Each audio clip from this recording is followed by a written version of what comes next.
Let us all welcome our speaker for today, Pastor Ray Crisaldo.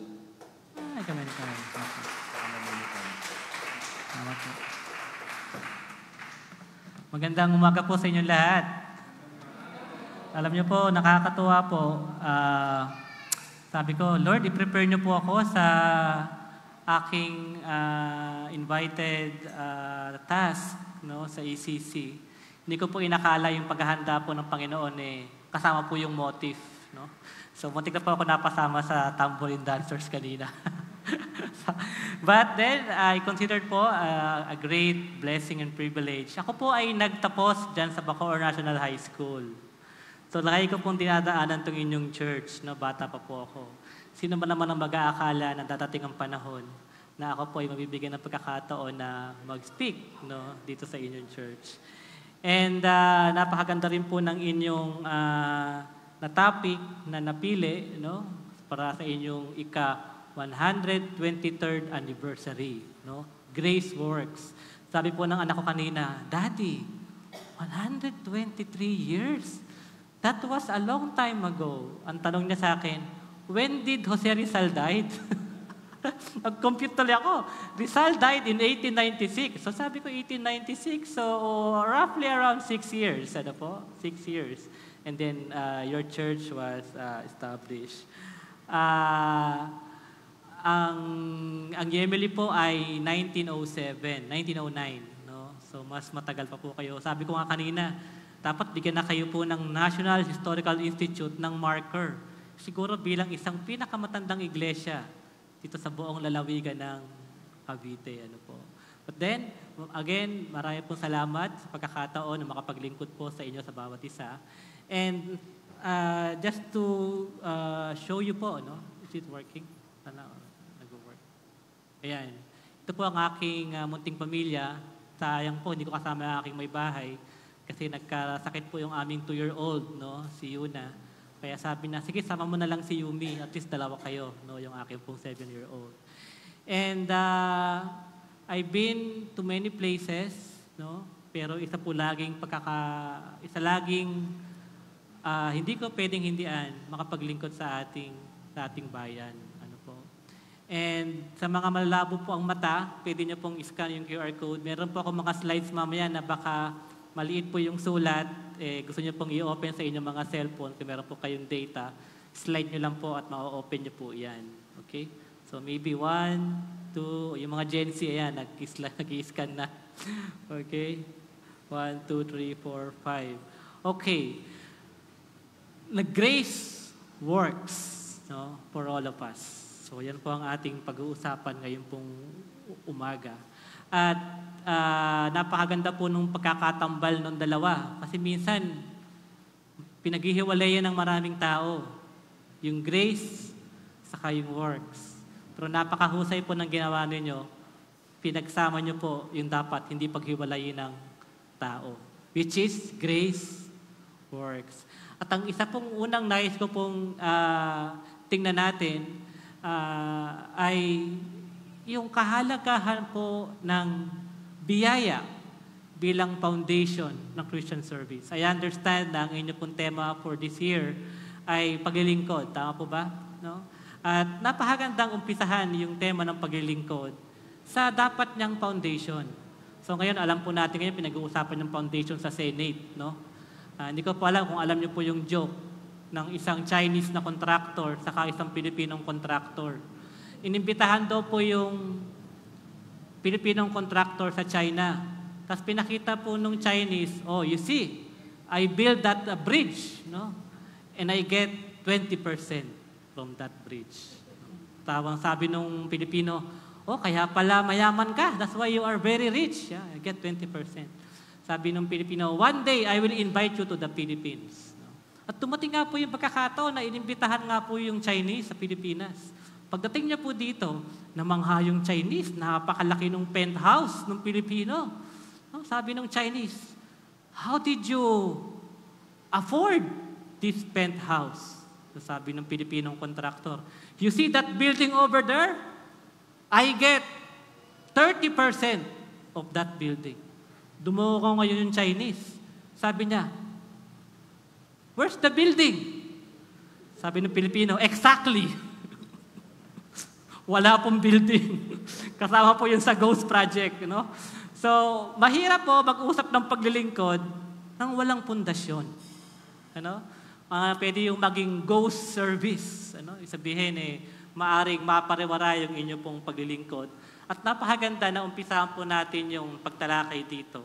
Ito yung pinaka-foundation ng anumang paglilingkod natin bilang mga mananampalataya. At yung napili po nating passage, Romans chapter 5, verse 1 to 5, nais ko lamang pong i-situate sa inyo, nasaan po siya, sa buong aklat ng Book of Romans. From Romans chapter 1 hanggang Romans chapter 4, si Apostol Pablo po, pinapaliwanag po niya yung sinabi ni Habakkuk doon sa kanyang aklat. Sabi niya, the just shall live by faith. Sabihin, ang matuwid ay mabubuhay ayon sa pananampalataya. At doon sa unang 4 chapters, ini-explain niya po doon what does faith means. Pagpasok po natin ng chapter 5, doon na po inuumpisahang ipaliwanag ni Apostle Paul, hindi na yung faith, pero yung shall live by faith. Yung shall live. Anong ibig sabihin ng mabuhay sa pananampalataya? At ito po yung nag-transition po doon sa ating passage. Hinighlight ko po sa kulay orange yung mga keywords doon sa unang 2 verse. Ano nga yung unang keyword? Kulay orange? Justified. Pangalawa, peace with God. At pangatlo, sharing the glory of God. Sa binasa po nating talata kanina, sinasabi po doon na ito yung ating mga tinamo, bilang mga mananampalataya, mula nang ibigay natin yung ating buhay sa Panginoong Hesus at tayo ay Kanyang iniligtas. Isa-isayin po natin yon. Justified. Pastor Ray, anong ibig sabihin ng justified? Ibig lang po sabihin nun, kung babalikan niyo po lahat ng inyo pong nakaraan, at siguro masasabi niyo po, baon na baon po tayong lahat sa utang sa Diyos. Sa maraming bagay, sa kasalanan, sa mga bagay na hindi natin nagawa, baon tayo sa utang sa Panginoon. Pero ang magandang nangyayari po, lahat ng utang na yon ay binayaran ng Panginoong Hesus. At yung ating mga kasalanan, pinawalang sala na po tayo. Kumbaga sa Senate, hindi sa Senate dapat yun, dapat sa court, Yung mga Blue Ribbon Committee, hearing lang po yun. Ang totoong hearing po nun sa korte. Kung saan pwedeng sabihin ng judge na either guilty, beyond reasonable doubt, or acquit. Sabihin, wala ka talagang kasalanan. At ang nangyari po sa atin, ang Panginoong Hesus po, hindi po tayo acquitted. Talagang, tinan niyo po yung katabi niyo. Tinan niyo po mabuti yung katabi niyo. May kasalanan po yan sigurado. Pero nang dahil sa Panginoong Hesus, siya po yung nagbayad ng lahat ng ating mga ginawang kabalbalan sa buhay. So, yung ating pong lahat ng ating nakaraan, fully paid ng Panginoong Hesus. At yung peace with God, it talks naman about the present. Sa kasulukuyan, ito po yung napakaganda po ng verse na yan. The past, the present, and the future tense of our salvation is in that verse. Sa kasulukuyan po, tayo po, ano man ang pinagagawa natin sa ating buhay, napakalaya po nating lumapit sa Diyos. All access pass po yung meron tayo. Sa Hebrews chapter 4 verse 16, sabi po doon, napakalaya po nating lumapit sa throne of grace. Alam niyo po kung bakit? Kasi we already have peace with God. Taas po kamay na may mga asawa. Taas po ang kamay. Ayan, Alam niyo po, pagka meron tayo nagawa sa ang asawa po natin, either maghahalo ang balat sa tinalupan, unless meron kang dadali na peace offering. Ako po, lagi po ako nagta-travel. Minsan, mga 2 linggo po kung wala naman po, nagkasundo po kasi kaming mag-asawa na wala kaming kasambahay. Gusto naming palakihin yung aming mga anak na kami yung primary influence ng mga bata. Pero hindi po madali yun. Magandang pakinggan, pero mahirap po yun. Pag umaalis po ako ng 2 linggo, pagbalik ko po sa bahay namin, yung asawa ko po, magiging dragon na po yun. So, pero I make sure na meron po akong bit-bit na peace offering. At malaya po ako makakapasok sa bahay namin. Ibig ko lang po sabihin dito, again, our Lord Jesus Christ, take care of that peace offering. Kaya napakalaya po nating maglabas at pasok sa presensya ng Panginoon. Hindi po nang dahil sa ating kagalingan o nang dahil sa ating kapalpakan. We all stand by the grace of... Amen po ba doon? Amen. And that is our present, no? And the future, ang sabi po doon, no? In the future, we would share in the glory of God. Ibig po sabihin nun, pagdating po ng final season, sa ending po ng lahat-lahat, no? Sa ending, ang ating pong buhay will be marked, hindi po ng kahit anong pwede nating ipagyabang, kundi ang ating buhay will be marked by the glory of God. No? Yung kaluwalhatian ng Diyos, yun po ang ating inaasahan. Kasi, kung pwede tayong magyabang, no, sa harapan ng Diyos, sa hinaharap, talagang sa ngayon pa lang, meron ang pwedeng magyabang na siya ay super Christian. At yung mga iba, medyo, ano bang Tagalog yan? Malamlam, lawlaw. Yung lawlaw ka po kasi gano'n, napakalawlaw naman yung buhay Kristiyano na yan. Na ganyan, no? Pero pagdating po ng panahon, hindi po pag-uusapan doon ano man ang ating pwedeng ipagyabang, kundi ang ginawa ng Panginoon para sa ating buhay. Yun po ang ating insurance. Ano? We are assured by sharing in the glory of God. No? At bakit po mahalaga yan? Maganda pong makita natin na yung buong kabuuan ng ating pong kaligtasan, it is from God and it is for God. Ang lahat po ng ating buhay bilang alagad ng Panginoong Hesus ay mula sa Diyos at para sa Diyos. At meron po ako nabasang quotation minsan sa FEBC, nung ako po bumisita sa DCAS. At hindi ko po makakalimutan yon. Nais ko pong i-share sa inyo. Pakibasa nyo nga po. 1, 2, 3. God love you more inasmuch nothing you can do or fail to do that can make love you less. Yung iba po, naglo-loading pa, no? Antayin po natin mag-loading. Wala daw tayong pwedeng gawin na sukat na pwedeng magdagdag sa pag-ibig ng Diyos sa atin. At wala rin din tayong pwedeng gawin o hindi pwedeng gawin o hindi man natin magagawa na sukat na makakabawas sa pag-ibig ng Diyos sa atin.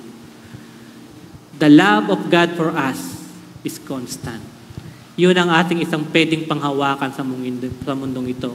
Magbabago man ang ating panghahawak sa Panginoon, pero ang pag-ibig ng Diyos ay hindi. Pag tinuloy-tuloy niyo po yung basa hanggang Romans chapter 8, sabi po doon sa ending, anong pwedeng makapaghiwalay sa atin sa pag-ibig ng Diyos? Wala. Kamatayan, hindi rin. Kasi mamatay man tayo, muli tayong bubuhayin. Kukunin tayo ng Panginoon. Nothing can separate us from the love of God. Tandaan niyo po yan, yung quotation na yan. Nothing you can do can add to God's love for you.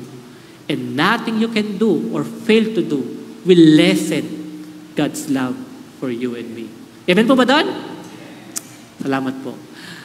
And diyan po tayo nakatayo. No? Sabi doon po sa verse, it is this grace in which we stand. Diyan po tayo nakatindig bilang isang mananampalataya. Ano ang tinutuntungan po natin ay hindi naman na pwede nating ipagmalaki, kundi yung bagay na ginawa ng Diyos para sa atin. At yung pinaka-basic definition po ng grace, ano nga yung grace? Pinaka-basic definition? What is grace? Unmerited favor. Kapag po kayo ay may ginawang mabuti at kayo ay sinukli ang mabuti, ano pong tawag doon? Reward. Tama ba? Ni-reward kasi gumawa ka ng mabuti.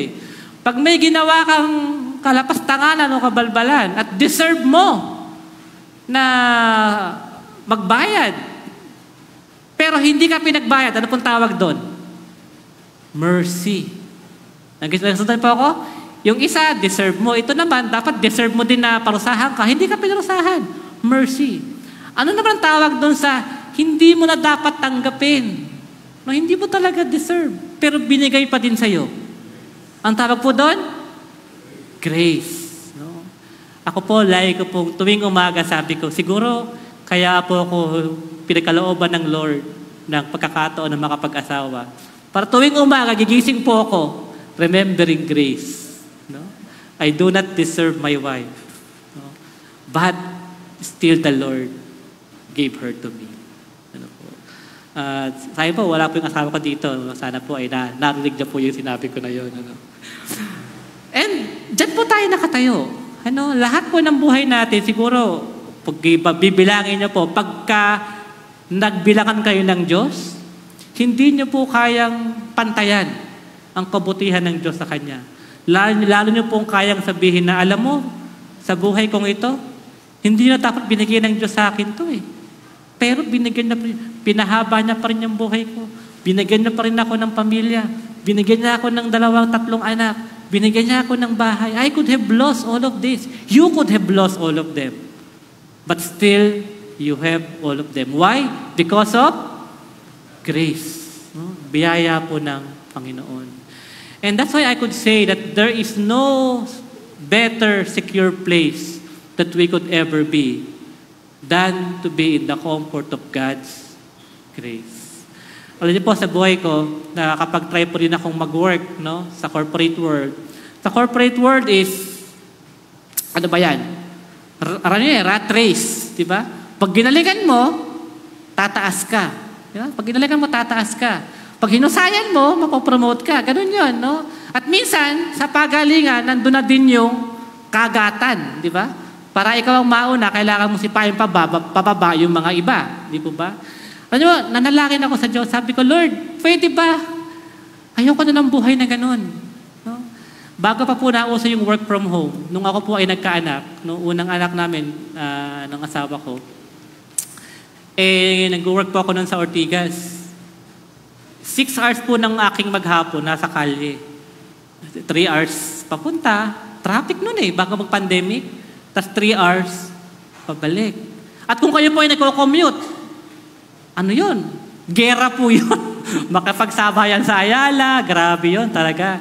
Sabi ko, Lord, pwede mo ba akong bigyan ng pagkakataon na meron akong work na hindi ko kailangang makapagpatayan sa EDSA? No? Hindi nung nagkaanak po ako, sabi ko doon sa isa kong office, sabi ko, alam nyo, baka naman pwedeng yung gayagawa ko, online na lang tayo. Kasi, writer ako. Hindi naman kailangan nandito ako. I can write anywhere. Baka pwedeng online na lang. Sabi ng HR, naku, walang ganyan. Everybody has to be in the office. Sabi ko, okay. Sinabi ko doon sa boss, sabi ko, boss, kinausap ko po yung HR Ayaw po kung payagang mag-online kasi may anak na ako, doon kami titira sa Cavite. So, hindi ko na po kayang mag-drive 3 hours Tapos pinatawag ngayon ng boss yung HR. Anong pwede natin gawin dito? Sabi ng HR, wala po tayong ganyang policy. Sabi ng boss, di ba kaya ka nga HR? Di gumawa ka ngayon ng policy. Napaisip ngayon yung HR. Galit na galit sa akin yung HR. A few months, nag-shutdown ng buong mundo. Dumating si coronavirus. At lahat ay nag-work from home. Sabi sa akin ng HR, Pastor Ray, buti na lang pala. Pinagawa mo na ako ng policy nun. So, naka-ready na siya sa work from home. So, ang ibig ko pong sabihin doon, pag po Diyos ang kumilos, it is beyond what is possible. I always considered us as the grace of God. So hanggang ngayon po, ako po ay naka-work from home. Even up to now. Ano po. So there's no more secure place than to be in God's grace. Now, I will ask you, ano po mangyayari kapag yung paglilingkod natin ay may ganung recognition of the grace of God? Magbabago kaya how we serve God and how we serve others and how we serve the communities where we are in? Kung kayo po ay teacher, kayo po ay negosyante, ano ba po ang inyong ginagawang paglilingkod? O kayo po ay worker sa church, paano kaya nun pwedeng baguhin ang ating paglilingkod? And this is what I would like to say. No? Yung pinakamahusay po na expression of service, normally nanggagaling po yan kapag yung tao ang kanyang pinanggagalingan ay yung kanyang ibinibigay sa iba ay mula sa Diyos at para sa Diyos. Ano pong ibig ko sabihin nun? No? Napakagaang pong maglingkod kung wala ka pong ikinakahiyang anuman mula sa iyong nakaraan. Pero walang humahabol sa iyo, walang bubulong sa iyong kaaway na, naku, kakanta ka na naman. Dati-rati yung buhay mo ay ganito. Pwede mong sabihin na, lumayo ka sa akin, no, Satan, because my sins have been paid for. O kaya naman, di ko lang kung na-experience na, napakagaang po, napakasayang maglingkod kapag yung kasama nyo po sa paglilingkod ay at peace sa kanyang kalooban. Di ba? Meron ba kayo di ko lang kung meron po kayong kilala, kunyari, umaga, di ba? Umaga, ang saya-saya nyo. Tapos nakausap nyo na siya, pagkatapos siya nakausap, either lumungkot kayo, nagalit kayo. Kasi na-absorb mo yung kanyang kalungkutan o yung kanyang reklamo sa mundo. Di ba?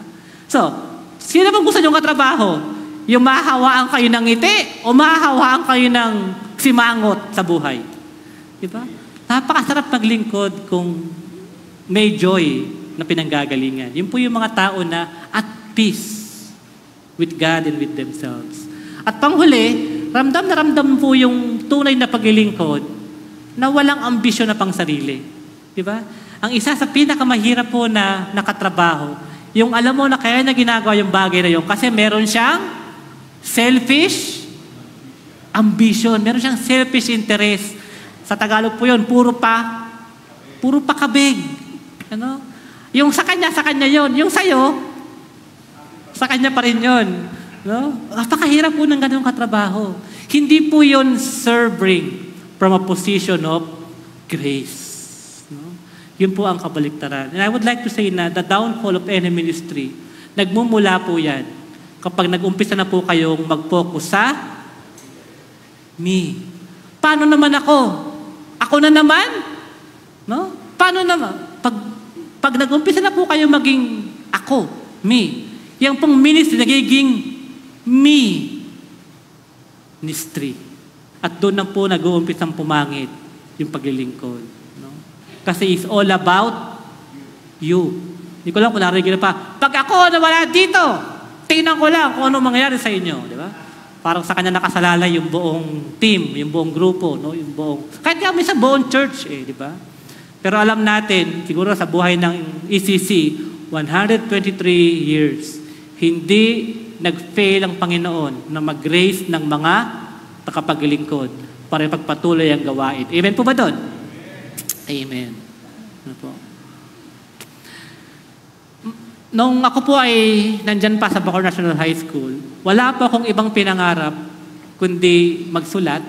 Ako po dati yung aming editor-in-chief ng aming school paper. Sabi ko, ang pangarap ko lang, pag pumunta ka ng National Bookstore, makikita ko yung pangalan ko. Pupunta ako doon sa bookshelf. Ano? Kahit isa lang. No? Nabigyan po ako ng pagkakataon ng Lord. Sumulat ng isa, naging 2, naging 3, naging 4, hanggang naging 5. Alam niyo po, nung pang-5, every year po, naglo-launch ako ng book sa Manila International Book Fair. Nung pang-6 ko na libro, na-stress po ako. Kasi sabi ko, bakit ako nagsusulat? And then the pressure dawned on me na kailangan kong maglabas ng libro. Kasi book fair na ulit. Sabi ko, bakit ko kailangan maglabas ng libro? And then I realized it is starting to get into my head, no? Na kailangan kong maglabas ng libro para manatili akong sikat na writer. Sabi ko, mali na yatang ano yun? Mali ng motivation. Tapos sabi ko, nagpaalam ako, sabi ko, I will not write books for the moment. Sabi ng mga advisors ko, mga marketing strategies, naku, Pastor, ba't mo gagawin yun? May kasabihan sa English, strike when the iron is hot. No? Sabi niya, hanggat popular yung books mo, sumulat ka ng sumulat. Sabi ko, hindi naman yun ang reason ba't ako nagsulat ng libro eh. Writing for me is a ministry, not a marketing campaign. So I stopped writing for a while. So nakita ko na po na it's becoming about me and no longer about the Lord. So I step away.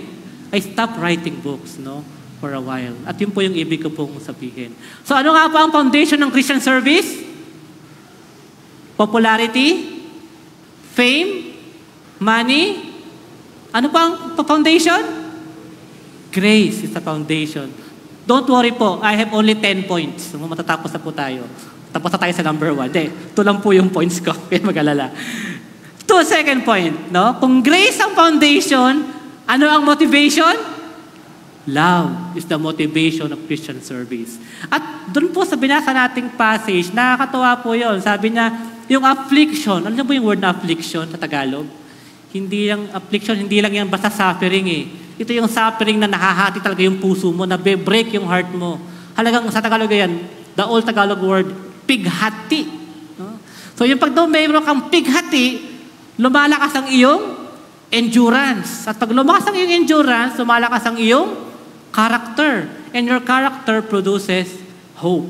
Pero pag natapos po kayo doon, kulang po yan. Pag hindi nyo po binasa yung God's love, alam nyo po kung bakit?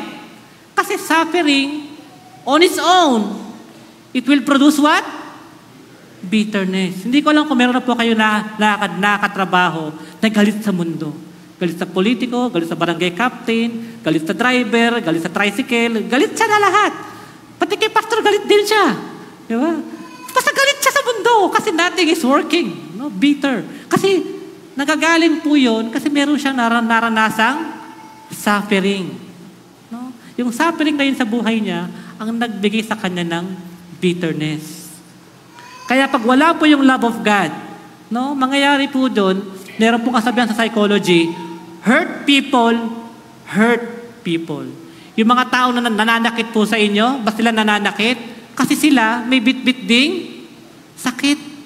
So pinapasa ngayon nila sa inyo, tawag po doon, projection. Pinoproject nila sa inyo, at meron pong isang book na sinulat, napakagandang book po, When Helping Hurts. Kaya po dyan, when we serve people, how have we been hurting them as well? Kung hindi po tayo aware doon sa mga bitterness na bitbit po natin. At kung yung bitterness po na yon hindi na-transform ng pag-ibig ng Diyos. No? So, wala pa tayo masyadong time. Pero 3 P po yan. Tinagalog ko po yung sinabi ni Apostle Paul.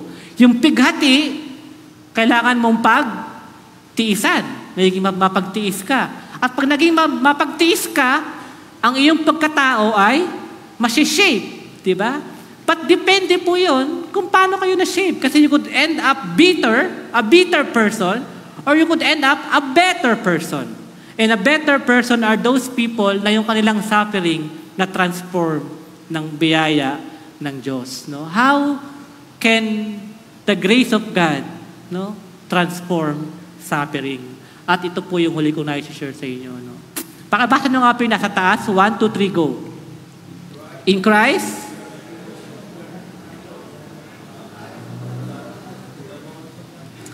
sa buhay po ng Panginoong Hesus, natin makikita ang isang klase na, kasi maraming klase ng pag-ibig. May pag-ibig na, you give me, I give you. You don't give me, I don't give you. Patas lang tayo. May ganong klase ng love. Transactional love. Diba? Pero yung pag-ibig na pinakita ng Diyos, pamamagitan ng Panginoong Hesus, is a different kind of love. It is a love to the most undeserving. No? Yung buhay niya po, na puno ng pighati, matakay mo yung kanyang, kaunti na nga lang yung kanyang pinili. No? Sabi na, magbantay kayo dito, magpipray lang ako. Pagbalik siya, anong ginawa? Tulog. Diba? At yung pinakamatapang, sabi niya, alam mo, iiwan ka ng lahat. Para ako, hindi kita iiwan. Diba? Nung tinanong, kilala mo ba yun? Ano sabi ni Peter? Ako, di ko kilala yun. Sino ba yun? Takin niya yun, di ba? Undeserving. No? Yung tiniis ng Diyos sa mga alagad na matindi. Ano po? At kahit po yung sa katabi nyo, tinino po yung katabi nyo. Yan. Ang pagtitiis din po ng Lord dyan ay hindi kayang sukatin. Totoo lang po. No? Pag po tinuro nyo, babalik po sa inyo yung 3. At sabi ng Panginoong Jesus kay Pedro, mahal mo ba ako? Kung tatanungin po kayo, mahal nyo ba si Kristo? Tatanungin kayo ulit, talaga bang mahal nyo si Kristo? Ulitin pa ng pangatlo, talaga bang mahal nyo si Kristo? Ganun po ang Panginoong Jesus. Paulit-ulit niya po tayong tatanungin. Hindi niya po tayo tatantanan. That's the kind of love that we have. And kaya po doon sa Romans chapter 8, sabi po doon, we are more than conquerors. Kaya po nagagamit po yung verse na yan in a very wrong way. Ano, bakit tayo conquerors? Hindi tayo sa malakas tayo. Kaya po tayo conquerors kasi meron po tayong Diyos na hindi po tayo bibitawan. God never trash those that He has made. Hindi niya tayo bibitawan. Kaya walang makakapaghiwalay sa ibig ng Diyos po sa atin. If we are served by grace, we shall serve with grace. Ganun po yun. Yung tinanggap natin, hindi ng ating pwedeng ibigay sa iba. Kaya ang tanong, anong klaseng paglilingkod po ang nais niyong i-offer sa Panginoon, sa inyong kapwa? Depende po kung saan kayo humuhugot ng paglilingkod. Yun po yun. Ano yung hugot ng inyong paglilingkod? And what I would like to share with you sana, ang paghugutan niyo po ng paglilingkod ay ang biyaya ng Panginoon. No? Kasi kung hindi, mauuwi po tayo sa mga naglilingkod, hindi by grace, kundi by greed. Di ba? Mga flood control projects na bumabaksak pag dumaan ng tubig para si Mojako natutunaw. Ano po ba? And sadly, we have politicians today who do not know anything about grace. They are only served by their greed. Paano sila makakapanatili sa pwesto? Kakuntsaba yung mga negosyante at kakuntsaba din yung mga ahensya ng gobyerno. Greed. Kung makakita nyo po yung impact sa Bulacan, nagbabangka po yung mga bata. Bangka po. Hindi tricycle, bangka. Dati pong walang baha doon, ngayon binabangka. Pumapasok po sa school, nakabangka. Bakit po? Kasi yung flood control project, ghost project. Ganun po yung impact. At mahirap naman tayong magduduro sa gobyerno. Kung sa loob ng iglesia, ganun din naman tayo. Are you getting my point? No? We cannot have leaders in the church that is serving their greed. Diba? Yung hindi nyo kayang bitawan, hindi nyo kayang iwanan. Ba't hindi nyo kayang bitawan, hindi nyo kayang iwanan? Is greed. No? Hindi mo kayang ipagkatiwala sa iba. Hindi siya karapat-dapat. Ano ngayon? Sino bang karapat-dapat? Walang karapat-dapat. Nagawa siya pa yung point ko doon. If we rely on the grace of God. No? Yung pong pag-ibig, the grace that qualifies us for salvation, it's the same grace that empowers us for service. Huwag niyo pong paghihiwalayin yun. Kung naligtas po tayo sa biyaya, maglingkod din po tayo sa biyaya. I would like to end with a story. Lalabas po ako ng konti. Kasi yung aking pong barong, galing po ito ng Zamboanga, sayang naman, ano? Hinabi po ito ng mga katutubo po natin, ano? And I'd like to end with a story.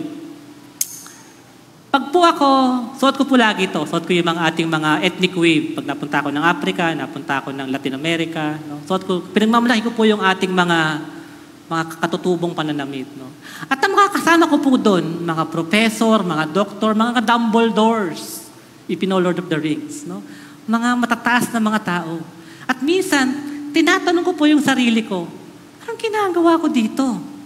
Isang Pilipinong ganito yung itsura, hindi po ako nagko-quote, no? Batang-bata pa po ako. Bakit ako napapasama sa ganito ng klase ng mga tao? Minsan may imbitahan po ako, lahat po i-introduce, si Dr. So-and-so, si Dr. So-and-so, pagdating sa akin, si Pastor Ray from Manila. Minsan liit na liit po ako sa sarili ko. Sabi ko, Lord, why? No? And then pag tiyatanong po ako, talaga, Pastor Ray, nakapusot ka na ng napakaraming aklat. Sabi sa akin ng isang bishop, alam mo, hindi ko gagawin yung ginawa mo. Sabi ko, bakit po bishop? Kasi, ako nga wala pang sinusulat eh. Ba't po hindi kayo nagsusulat? Sabi ni bishop, kasi ayokong pagdating ng panahon, yung sinulat ko nung bata pa ako, medyo engot-engot pa ako, pagsisihan ko pag matanda na ako. Sabi niya, ikaw, ang dami mo nang sinulat. Baka pagsisihan mo yung mga sinulat mo. Napaisip po ko doon, ha? Sabi ko, Lord, Ba't pa ako napunta sa mga ganong klase ng sitwasyon sa buhay? Hanggat may nakita po akong aklat. Ito po yung cover. Yung pagong nasa tuktok nung poste. Tanong ko sa inyo, paano po napunta yung pagong doon? Umakyat, nalaglag mula sa langit, tapos sumaktos, swak. Gumanon. Tingin niya, paano napunta yun doon? May naglagay. Pwede bang tapikin po yung katabi mo, kapatid, saan ka nilagay ng Diyos? Hindi mo deserve yan. Pero, by the grace of God, ikaw ang para dyan. We serve by grace as we are saved by grace. Maraming salamat po and happy 123rd anniversary.